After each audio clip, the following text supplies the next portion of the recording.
Televidentes, ¿cómo están ustedes? Bienvenidos a la segunda emisión de noticias de este martes 14 de diciembre. Este es el Telediario en su segunda emisión, en reemplazo de la titular de este espacio, Andrea Orbe, que se encuentra con su día libre.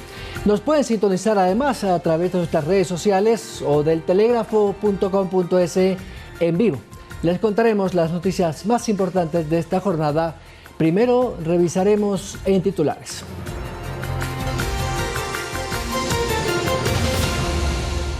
Reacciones diversas al incremento del salario básico a $425. El gobierno insiste en justificar con el argumento de que incentiva el consumo y reactiva la economía. El presidente Guillermo Lasso emplazó al embajador norteamericano a que entregue nombres y pruebas de las vinculaciones generales de la policía o Fuerzas Armadas con actividades del narcotráfico. El Comité de Operaciones de Emergencia prohíbe actos masivos para Navidad y Año Nuevo, la quema de monigotes y otros, además de reducir el aforo al 50% en centros de convenciones y eventos. En deportes, la Vuelta Ciclística termina. Steven Aro del Team Pichincha lidera la clasificación a 12 horas de llegar a Quito. En lo internacional, 2 policías mueren en Cúcuta, Colombia, al explotarles una bomba mientras intentaban desactivarla. El hecho ocurrió en el aeropuerto de la ciudad fronteriza con Venezuela, en Cúcuta.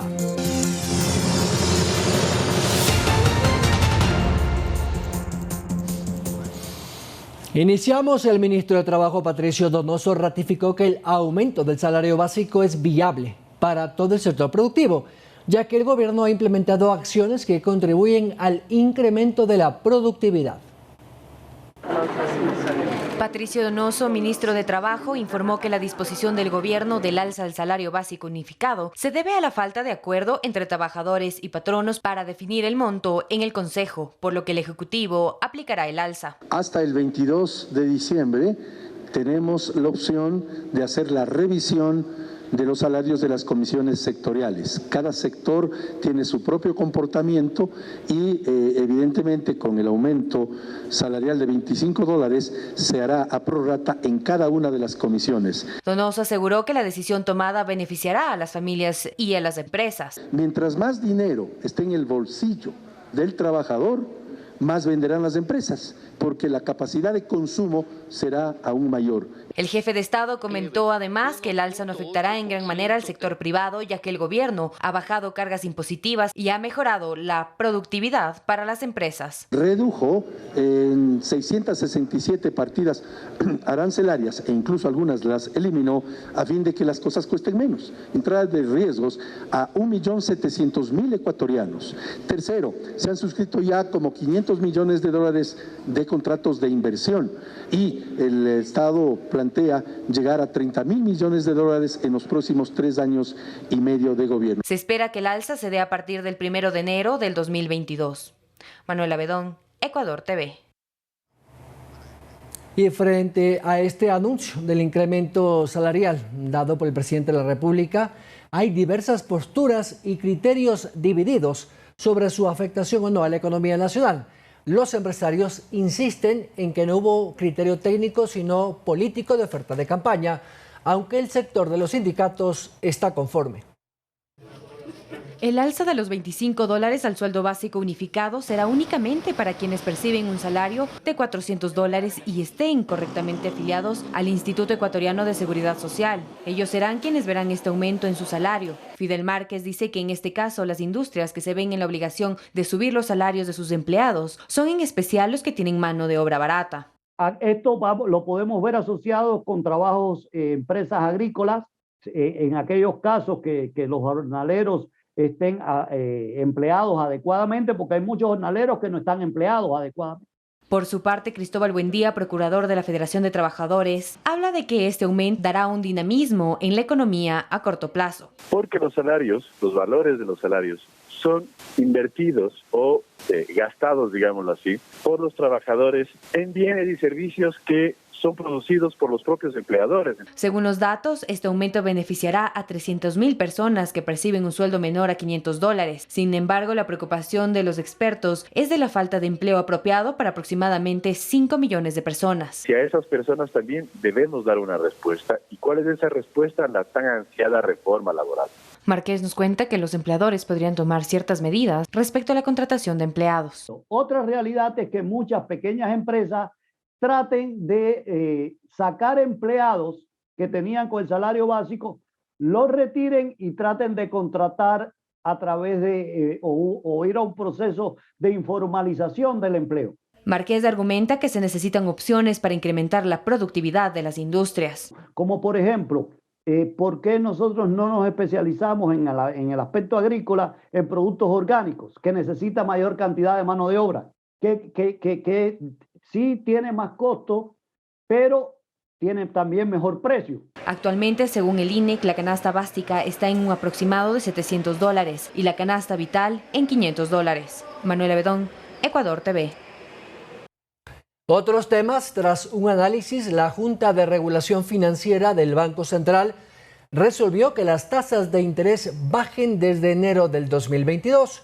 Una de las decisiones es que las pequeñas y medianas empresas accedan a créditos con un porcentaje del 11%. Las autoridades del Banco Central y la Junta de Regularización Política y Monetaria informaron que la tasa de interés para créditos y microcréditos en los sectores productivos del país se reducen desde el 1 de enero del 2022. La Junta se preocupó de ver los impactos. Para la Junta Financiera es muy importante que la decisión que se ha tomado beneficie a toda la economía. De modo que la Junta, velando por el bienestar de todos los actores de la economía, fijó estas tasas. La variación de los porcentajes se aplica al menos en 8 grupos, entre los que están la pequeña y mediana empresa, cuya tasa de interés pasa del 11,83% al 11,26%. En el caso de los microcréditos minoristas, pasa del 28,50% al 28,23%, y en el inmobiliario del 11,33% al 10,40%. La contribución más importante de esta metodología es que permite identificar los indicadores económicos y financieros que presentan desafíos, a fin de proponer soluciones que promuevan tasas más competitivas en el futuro.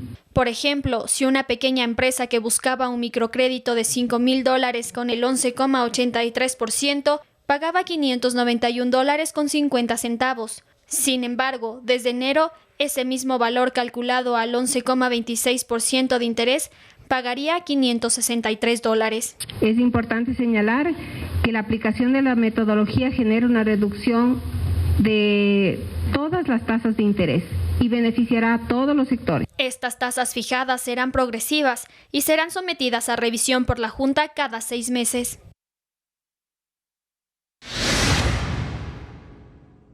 Las afirmaciones del embajador estadounidense Michael Fitzpatrick sobre la existencia de presuntos narcogenerales en Ecuador provocaron las reacciones inmediatas en el gobierno, que ha hecho público el pedido de información a los Estados Unidos, al tiempo que el primer mandatario ha defendido a los generales de las fuerzas policiales y armadas en servicio activo.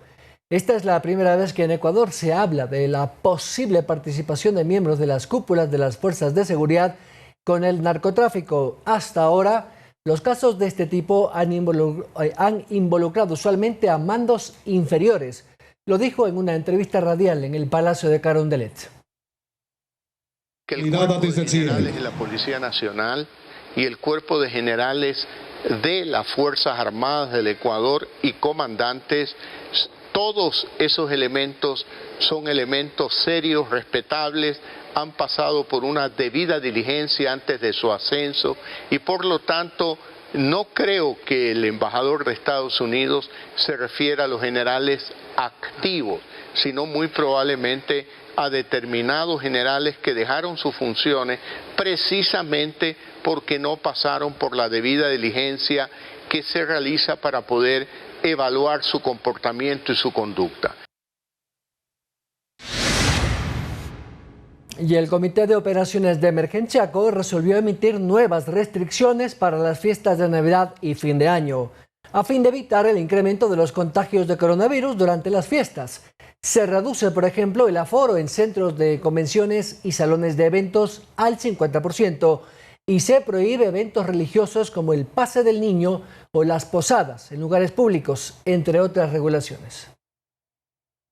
El Comité de Operaciones de Emergencia, COE Nacional, exige a los gobiernos autónomos descentralizados que apliquen en sus territorios las medidas solicitadas por el Ministerio de Salud para las festividades de Navidad y Año Nuevo. Juan Zapata, presidente del COE Nacional, dijo que les preocupa lo que puede pasar en las festividades respecto a la situación sanitaria. Y nos vamos a olvidar de la palabra exhorto.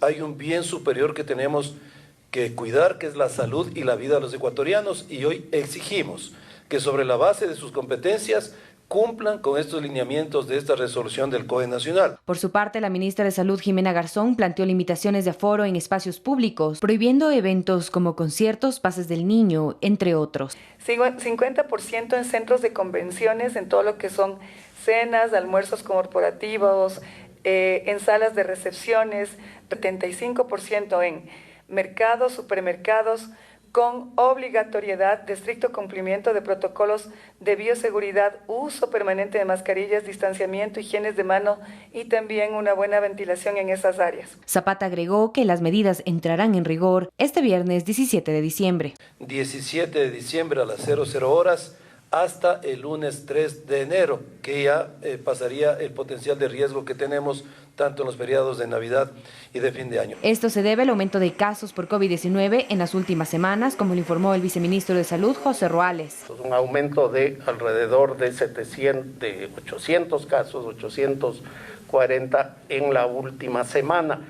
A partir del 17 de diciembre no se emitirán permisos para eventos masivos y quienes hayan tramitado uno con anterioridad podrán ejecutar sus eventos con normalidad. Manuela Bedón, Ecuador TV.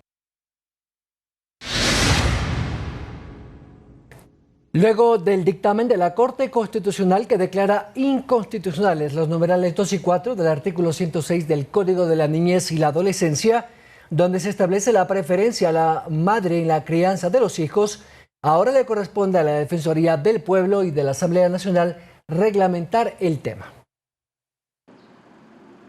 En noviembre de este año, el Pleno de la Corte Constitucional declaró que es inconstitucional dar la preferencia a la madre en el momento de confiar la patria potestad de los niños, niñas y adolescentes. La sentencia se la hizo pública este viernes 10 de diciembre. La acción de inconstitucionalidad fue planteada en el 2015 en contra de los numerales 2 y 4 del artículo 106 del Código de la Niñez y Adolescencia, el cual hace referencia a las reglas para confiar el ejercicio de la patria potestad. El juez, luego de oír al adolescente, al niño, niña o adolescente que estén en condiciones de expresar su opinión, observará las siguientes reglas descritas en los numerales 2 y 4. ¿Qué dice el numeral 2? A falta del acuerdo de los progenitores, o si lo acordado entre ellos es inconveniente para el interés superior del hijo o hija de la familia, la patria potestad de los que aún no han cumplido 12 años se confiará a la madre, salvo que se pruebe que con ello se perjudica los derechos del hijo o de la hija. ¿Qué dice el numeral 4? Señala que si ambos progenitores demuestran iguales condiciones, se preferirá a la madre siempre que no afecte al interés superior del hijo o de la hija. La sentencia de la Corte Constitucional ha provocado que asambleístas se pronuncien. Pensamos en que esta era una decisión que debía tomarse ya, y enhorabuena que lo ha hecho la Corte, y creo que la Asamblea lo procesará a través de su comisión.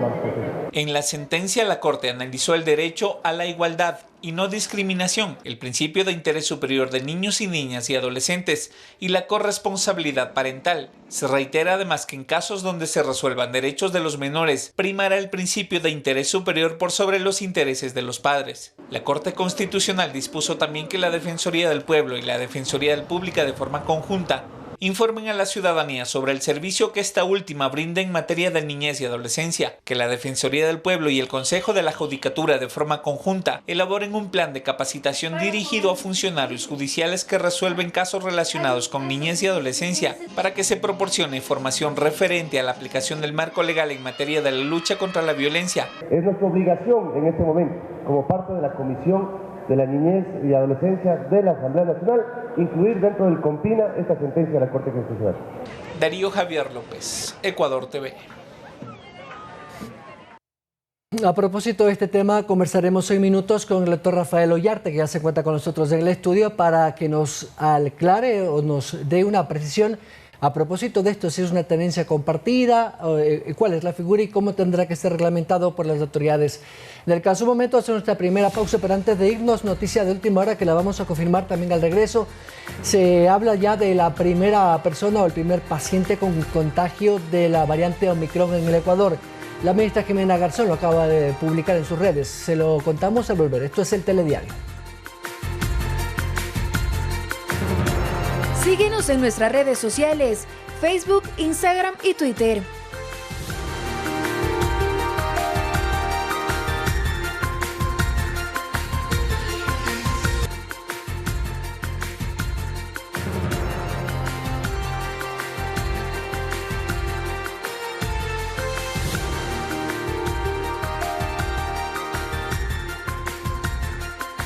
Efectivamente, de última hora, mucha atención. La ministra de Salud, Ximena Garzón, ha confirmado la presencia del primer caso de la variante Omicron del COVID-19 en el Ecuador. Se trata de un ingeniero de 48 años ecuatoriano que salió del país hace algunas semanas atrás. Realizaba una investigación de agrocalidad en Sudáfrica. Esta persona estuvo precisamente en ese país y a su arribo a Quito con otros colegas que ya tenía el aislamiento preventivo obligatorio, se detectó que efectivamente el pasajero, una vez que se le hizo las pruebas, tenía una variante Omicron. Así que está guardando aislamiento de manera preventiva, ya que presentó algunos síntomas en pleno vuelo. Las pruebas de secuenciación genómica efectuadas por el Instituto Nacional de Investigación Pública, INSPI, arrojaron que el paciente porta la variante Omicron. Un total de 150 personas de este último vuelo procedentes de Panamá hacia Quito se mantienen en este cerco epidemiológico. Asimismo, los dos acompañantes de este ingeniero de investigación siguen en aislamiento. El paciente con la variante Omicron ya había recibido las 2 dosis de vacuna anti-COVID y actualmente presenta síntomas leves. Noticia confirmada.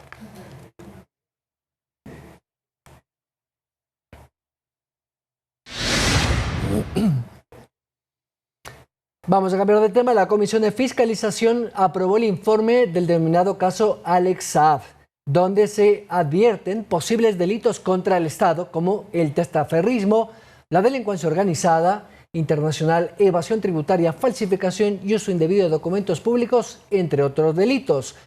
El documento evidencia además que se usó el denominado Sucre para el lavado de alrededor de 2.600 millones de dólares en operaciones ficticias.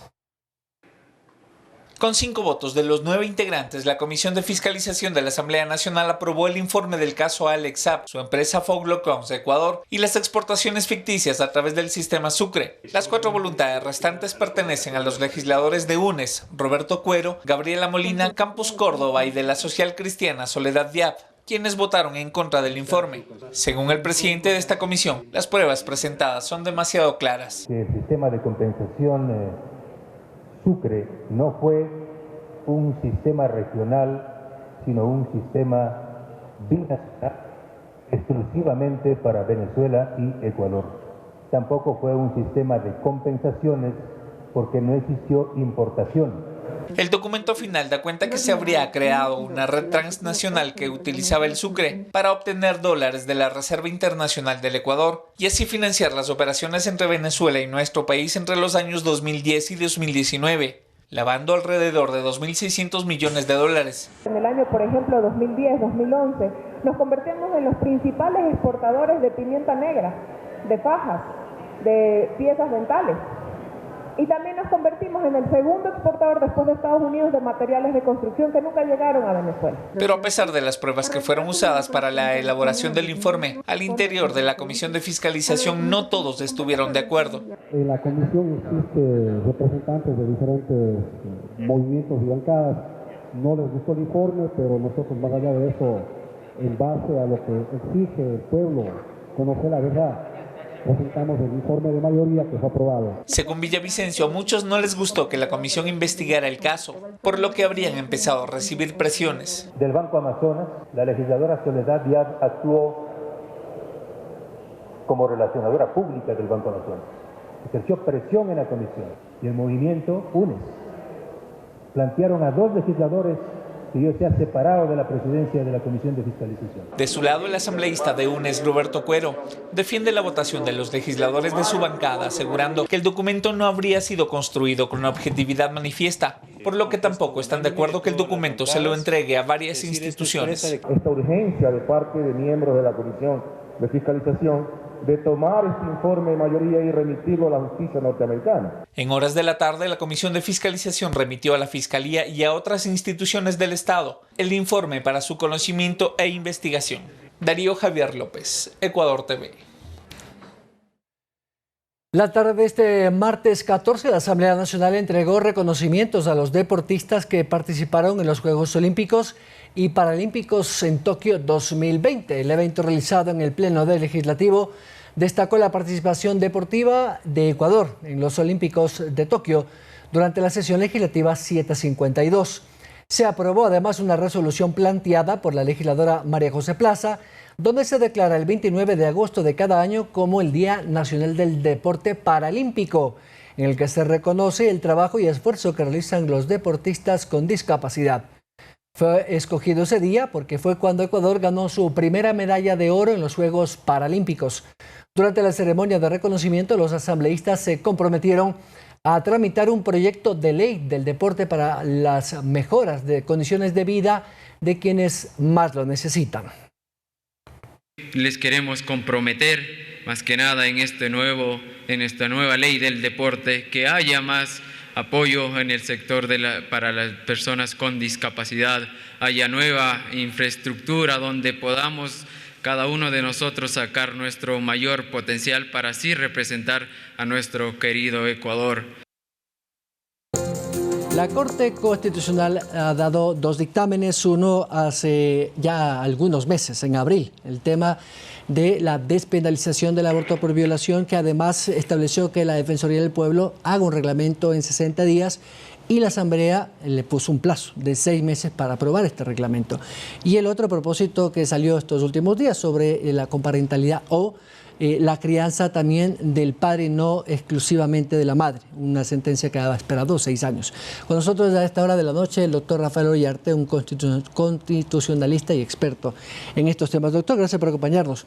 El primer tema ha sido muy polémico y ha generado, usted ha visto esos debates fogosos y se ha enfrentado incluso los propios asambleístas dentro de sus bancadas, porque la Corte, dicen los que conocen de esto, le dejó una puerta abierta a la Defensoría del Pueblo para que haga un reglamento no necesariamente jurídico-técnico, y de allí es que se dan estas interpretaciones de si el aborto es a los 2 meses, a los 6 meses, es decir, ha quedado abierto eso cuando creo que la sentencia de la Corte era mandatoria simplemente aprobar el reglamento, ¿o no?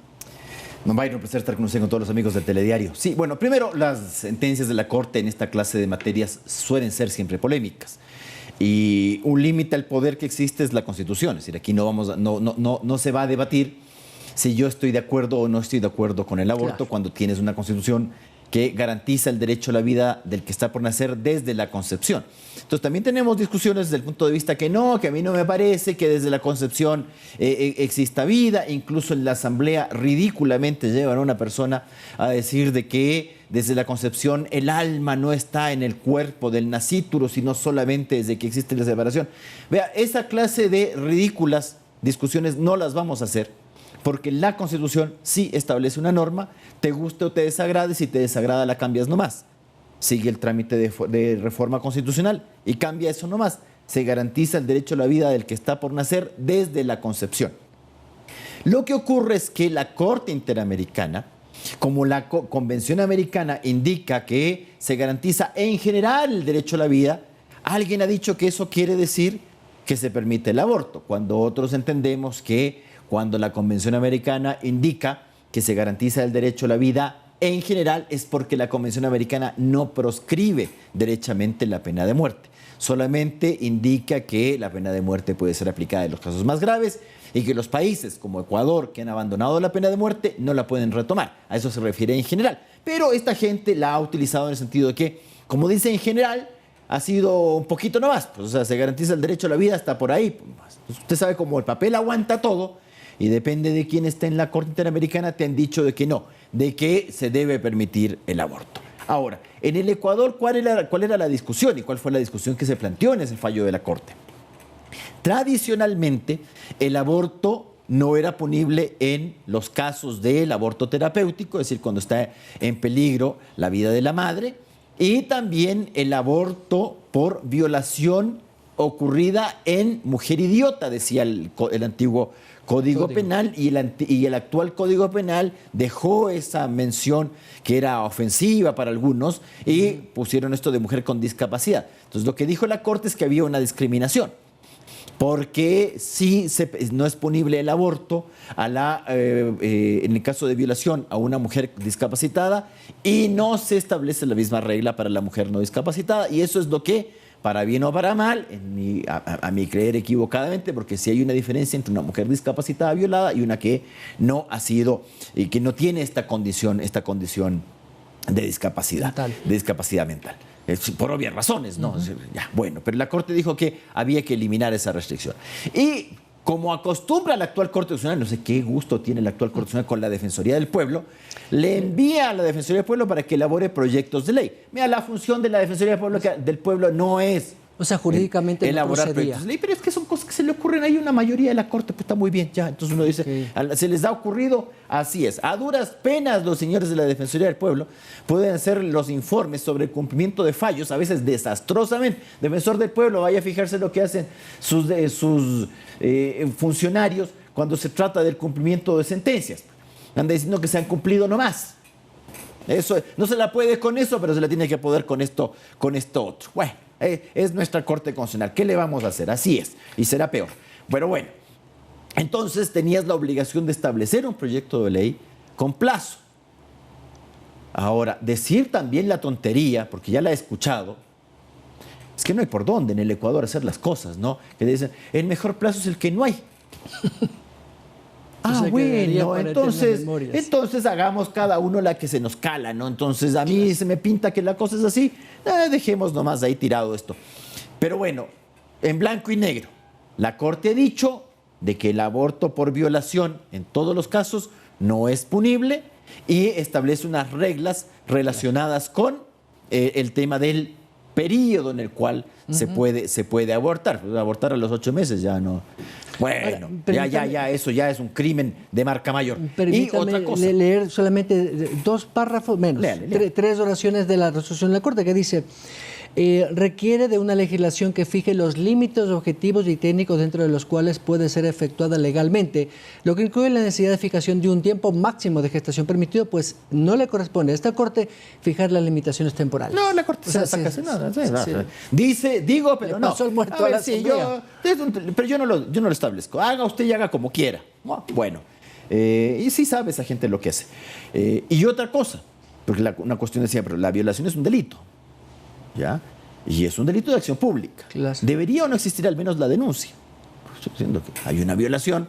Ya, no es un delito de acción privada, pues, en el cual si usted quiere, como la calumnia, la usurpación, donde usted dice, si quiero, inicio la acción penal, si quiero no. Tiene que presentar la denuncia. A ver, no hay nada en el proyecto de ley. Entonces, claro, entonces, ¿cómo es la cosa que tú dices? Aquí hay una violación y esa violación no se va a perseguir, independientemente de que a vos te parezca o no te parezca. A ver, otro no era posible el tema de exigir una sentencia. Porque con nuestro sistema penal, en el cual no solamente que es lento, sino con preferencias, como ocurre también en la Corte Constitucional, es decir, casos que se demoran lustros, hasta décadas. Entonces, claro, ¿cuándo va a ser el aborto? ¿Cuando el chico vaya a la universidad o al colegio? No, pues entonces había que establecer ciertas condiciones. Ahora, no establecer ninguna, como lo hace el tal proyecto de la Defensoría del Pueblo, rayando con el incumplimiento de sentencia. Pero esa es otra. A la Corte le tiene muy a bien traer que le incumplan los fallos. Sigamos nomás discutiendo hasta el día de las calendas griegas. Así es la cosa. El día en que usted tenga una Corte que tenga firmeza respecto al cumplimiento de los fallos constitucionales, la cosa cambiará. Pero como aquí usted puede juguetear, porque hasta que la Corte te diga me he incumplido, luego de, pues hay fallos de incumplimiento de sentencias que son brutales.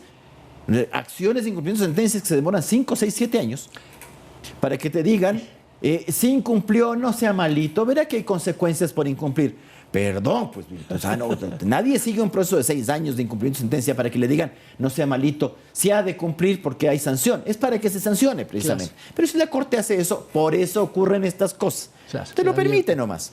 A propósito de demoras, 6 años se tomó la Corte Constitucional, bueno, la anterior y esta. Depende del caso. Del tema de declarar. Se trata de los derechos de la naturaleza, se demora 15 segundos. inconstitucional la patria potestad, de los que no han cumplido 2 años se confiará a la madre. Eso ha declarado inconstitucional. Es decir, los padres también tenemos capacidad de la patria potestad a partir antes a de los 12 años. Perdón, distingamos las cosas. La patria potestad es una cosa muy distinta al Siempre cuidado y la tenencia de los hijos. No. La patria potestad corresponde a los padres. Padre o madre. Recuerde que el menor de edad es un incapaz y por lo tanto tiene que ser representado. Él no puede administrar sus bienes, entonces es representado por los padres. También son los padres los que le representan en juicio, etcétera, etcétera. ¿Ya? Si los intereses del hijo están siendo perjudicados y hay que demandar, no comparece, pues del menor comparecen los padres, es decir, los representantes legales. Entonces, cuidado con confundir patria potestad con la tenencia y cuidado de los hijos, porque lo que la Constitución dice al respecto es el tema relativo, porque el Código Civil es el que indica, el Código de Niñez y Adolescencia es el que indica que la patria potestad corresponde a los padres, ¿ya? O sea, a los dos. ¿Ya? Otra cosa es el cuidado y tenencia de los hijos. Entonces tú tienes una constitución muy bonita, pintada de colores ahí, que habla de la famosa corresponsabilidad entre padres y madres para el cuidado, educación y tenencia de los hijos. Eso ha dado a hablar también de la famosa coparentalidad. Porque claro, también hablamos muy seguido de este tema de que nos han criado algunos con unos roles, el padre proveedor y la madre cuidadora. ¿Ya? Y por más de que la gente te diga que no, que hay igualdad y toda esta cosa, esos roles se han mantenido tradicionalmente hasta ahora, pues vea lo que se está discutiendo. O sea, los que exigen la famosa igualdad y toda la cosa, les gusta la igualdad, pero no la parte en que te roza, pues la parte en que te incomoda, ¿ya? Entonces, ¿qué estamos diciendo acá? Que debe haber una corresponsabilidad. O sea, no es que el rol no debería ser madre cuidadora, padre, por supuesto, padre proveedor, sino que debería transformarse. O sea, ahora un juez de familia ahora entonces puede decir si un padre pide... no es que puede decir, tiene que decidir. Porque con las reglas actuales... El juez decide. Claro, con las reglas actuales... la realidad del menor. Claro, con las reglas actuales, la regla general es, en principio le corresponde a la madre, salvo que la madre sea una desgracia. ¿Ya? Salvo que la madre sea una desgracia. Entonces ahí, cuando usted dice, interés superior del niño y hay que quitarle, pues es un procedimiento muy triste, ¿no? En este caso, en cambio, cuando existan la separación, el divorcio, es decir, el tema de la disolución del hogar familiar, de esa clase de familia tradicional, ¿no? Padre, madre, hijos, ¿ya? El juez tendrá que decidir con quién se quedan los hijos y ya no tendrá preferencia la madre. A la larga va a seguir siendo igual. O sea, yo no sé por qué la gente se hace tanto lío, porque a la larga el juez va a tener metido en su cabeza y más... No voy a decir que las jueces mujeres, sino en general, van a seguir teniendo el tema de... esa preconcepción, ¿no? Exactamente. Porque no son cuestiones preconcebidas. O sea, una cosa es la regla escrita en la norma y otra cosa es la realidad de las cosas. Y en el Ecuador vamos a seguir teniendo este criterio tan profundamente enraizado de que el padre es el proveedor y la madre la cuidadora. Por ejemplo, vaya a ver cuántas demandas de alimentos plantean los padres hacia las madres. E incluso en el caso de padres que tienen bajo su cuidado los hijos, ¿cuántos son los que le demandan alimentos a la madre? Es decir, son cosas, ¿no? O sea, tampoco vamos a desconocer la realidad de los hechos. Doctor Stoccolatipa, pero muchas gracias por su análisis. Siempre un gusto. Siempre un placer y perdóneme por lo del No se preocupe. El doctor Rafael Orellarte. Vamos a una pausa. Al volver estaremos con la información del mundo y, por supuesto, los deportes.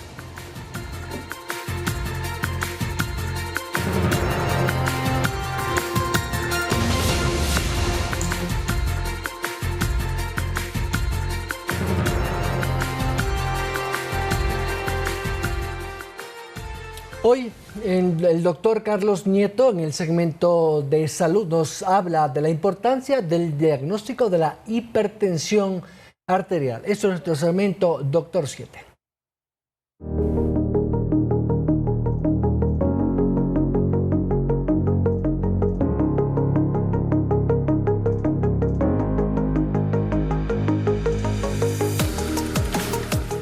Amigas y amigos, gracias por acompañarnos en Doctor 7, su segmento médico donde tratamos los tópicos más importantes de las enfermedades de los ecuatorianos. Y hoy continuamos hablando del enemigo silencioso llamado hipertensión arterial. Les saluda su amigo, el doctor Carlos Nieto, médico internista. Es bastante común que los pacientes no tengan síntomas en los primeros 5 a 10 años de la hipertensión, pero podrían con el tiempo presentar algunos cambios que nos pueden hacer sospechar en esta enfermedad. Cambios como nerviosismo, dificultad para dormir, dolor de cabeza, pulso rápido, llamado taquicardia, mareos o sensación de alteraciones visuales con algunos zumbidos a nivel de los oídos llamados acúfenos, además de enrojecimiento facial o de la cara con manchas en los ojos como puntos negros llamados escotomas, además de derrames oculares o sangrados nasales sin explicación, que lo llamamos epistaxis. Si usted o alguien de su familia presenta alguno de los factores de riesgo que habíamos comentado el día de ayer y tiene alguno de estos síntomas, deberían acudir a un control médico para confirmar o descartar la presencia de hipertensión arterial. No olvides que la mayoría de pacientes no tienen síntomas y que el primer evento puede ser directamente un infarto del corazón o un evento cerebrovascular. En nuestro próximo segmento les hablaremos de los exámenes necesarios para un diagnóstico oportuno y aprenderemos de por qué no dejar de tomarnos la presión arterial como un control frecuente. Les invitamos para que nos acompañen en Doctor 7 y recuerden, amigas y amigos, que es muy importante que ustedes conozcan las enfermedades, porque nosotros estamos atentos a tu salud.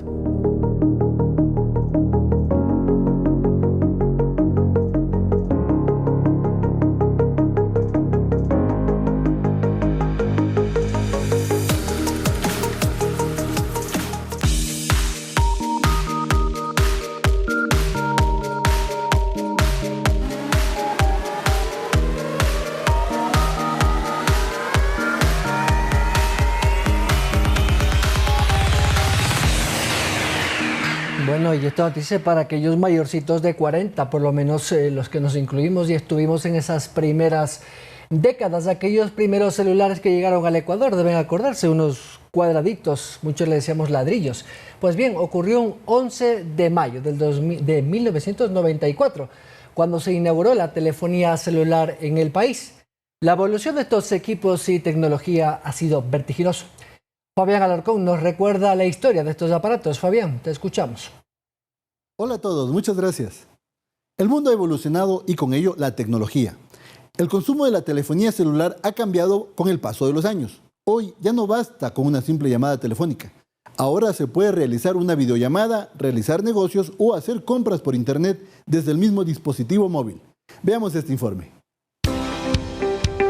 La evolución de los teléfonos celulares ha permitido que la gente se conecte con mayor facilidad. La aparición de las aplicaciones y la navegabilidad desde cualquier parte y no necesariamente conectado a un computador ha sido determinante para este cambio en la forma de comunicarnos y hacer negocio. El primer celular que yo tuve fue a los 18 años, me parece, era un Kyocera. Un Kyocera que me acuerdo clarito, era pequeñito, se cambiaba, podías cambiarle los colores. Con ese teléfono me comunicaba, era más para comunicación con mis redes de amigos, con mi familia, trabajo. En ese entonces no había mucho trabajo, tenía 18 años, la universidad era más para comunicarme con mis amigos y mi familia. Hoy día tengo 46 años. Y tengo el Samsung S20. Otras aplicaciones que tengo son todas mis bancarias, tengo de comunicación, tengo de correo electrónico, tengo agendas, tengo una agenda digital para mi trabajo, uso mucho el calendario, los recordatorios, todo lo que es herramientas para el día a día. Las personas de todas las edades ya no buscan planes por pago o prepago que prioricen llamadas telefónicas. Ahora piden servicios que contengan mayor cantidad de datos y acceso limitado a redes sociales, aunque sus propósitos sean diversos. Hoy nuestros usuarios están buscando mucho más megas, mucho más gigas de navegación. El consumo de las redes sociales ha incrementado año a año. Incluso ahora cada vez hay más redes sociales. Por ejemplo, TikTok es una de las que más ha cautivado a los jóvenes. Y ahora, bueno, se enfoca un poco más en los gigas de navegación más que en los minutos. Como saben, incluso en algunas redes sociales, ya Instagram o WhatsApp, los jóvenes o muchas personas utilizan las llamadas por WhatsApp, que tienen Wi-Fi, no tienen minutos, no pueden tener minutos, pero si tienen una conexión Wi-Fi hacen llamadas sin ningún problema. Los minutos han pasado a segundo plano y hoy por hoy nos están demandando mucho más contenido para navegación. En todos los casos, la comunicación es clave, sea para socializar, vender, comprar o generar negocios. Las aplicaciones nos permiten entrar en este mundo globalizado. Para los de mayor desembolso tienen un paquete específico para reuniones virtuales, que se entienden que son personas que trabajan, ejecutivos, y los tenemos muy bien segmentados para cada uno de los targets que tenemos. El mundo continuará con su evolución. A partir del 2022 se verán nuevos cambios tecnológicos. Por ejemplo, Facebook ya anunció su metaverso. ¿Qué más veremos y manejaremos solamente con nuestro celular? En el caso de Ecuador, se requerirá también mejoras en la infraestructura para aprovechar todas estas nuevas formas de comunicación. Yo creo que el 5G se va a tardar todavía en llegar a Latinoamérica. Entonces te diría que lo que va a pasar el 2022 en Ecuador es que el 4G se va a desplegar muchísimo más y va a ser prácticamente una cosa natural que independientemente de la ciudad en la que tú estés, tú te conectes ya en 4G, que es una conexión de muy alta velocidad que nos permitiría tener una llamada como la que estamos teniendo en este momento a través del teléfono celular. Yo te diría que las aplicaciones van a seguir evolucionando, es decir, la pandemia a nosotros nos hizo acelerar muchísimo en digitalización a nosotros y al mundo, entonces vas a ver que tanto Instagram como TikTok, como Workplace, como LinkedIn van a entregarnos cada vez más y más funcionalidades para explotarlas. Vamos a ver una guerra bien interesante, entre lo que hace TikTok y lo que hace Facebook por ahí. TikTok le está ganando la batalla en este momento a Instagram, que es el producto de Facebook. Entonces vamos a ver una competencia bien interesante el próximo año. Hoy, los niños son capaces de manejar estos celulares con facilidad. También los adolescentes, lo que para nosotros y muchos mayores en esas edades era algo impensado. O lo que va a estar más interesante en 2022 son los metaversos. Fíjate que hace menos de 2 meses Facebook ya lanzó su metaverso, le habló a todo el mundo de, oigan, tengo un metaverso aquí. Microsoft va a hacer lo mismo, Sony, que tiene PlayStation y tiene años de experiencia en metaversos, porque cuando tú te metes a jugar con tus amigos en línea, estás en un metaverso, lo va a lanzar y vamos a ver una primera guerra de cómo se empiezan a mover los metaversos. Es un hecho que no todos vamos a estar con gafas y conectados todo el tiempo, entonces te diría que por ahí va la tendencia para el próximo año. Desde los años 90, cuando la telefonía celular ingresó con fuerza en Ecuador, hemos sido testigos de los cambios constantes de los dispositivos móviles y con ellos de la forma de comunicarnos. Y el mundo seguirá evolucionando. Continuamos con más noticias.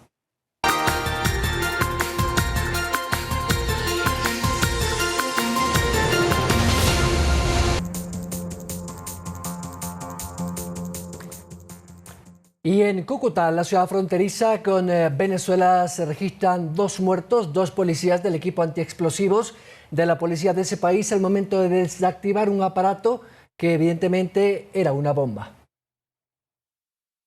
Las autoridades de la Aeronáutica Civil de Colombia informaron acerca de una explosión, la cual se dio este martes 14 de diciembre en horas de la mañana en el aeropuerto Camilo Daza de Cúcuta. Según informan, se dio una primera explosión en la cual un civil perdió la vida entre la plataforma y la malla. Luego de ello, al realizar una revisión, miembros de la policía antiexplosivos hallaron una mochila sospechosa y durante el reconocimiento estalló provocando la muerte de ambos uniformados. Se presume que quien realizó el acto terrorista fue un civil que murió durante la primera explosión. El presidente colombiano Iván Duque calificó este acto como cobarde y terrorista. Por otro lado, también expresó solidaridad con la familia de los policías y reconoció su labor denominándolos los héroes de Colombia, invitando a los ciudadanos a encender una vela esta noche por todos aquellos. El ministro de Defensa de Colombia, Diego Molano, comentó que ofrecieron una recompensa para quienes proporcionen información que permita dar con los culpables del hecho. La ministra de Salud, Jimena Garzón, ha confirmado el primer caso de la variante Omicron en Ecuador. Escuchemos un extracto de sus declaraciones. El país es un paciente de 48 años de edad, ecuatoriano, que salió de nuestro país a hacer una investigación junto con otros 2 ingenieros de agrocalidad. Salieron a mediados de noviembre y tenían que regresar a su país de origen. Conociendo que venían de Sudáfrica, se tenía ya planificado por parte del Ministerio de Salud Pública que apenas lleguen, entraban a aislamiento preventivo obligatorio. Llega al país, el Ministerio de Salud Pública le hace una prueba de PCR a él y a sus 2 compañeros y claro, entraron directamente a aislamiento. La prueba de PCR de este paciente salió positivo y el día de hoy, hace pocos minutos, nos dieron la secuenciación genómica y dio positivo para... La ministra Jimena Garzón confirmó el primer caso de Omicron. Hasta aquí nuestra información. Mañana desde las 6 horas, Larisa Gacho, conjuntamente conmigo, les daremos esta y otras informaciones. La jornada de mi parte, buenas noches.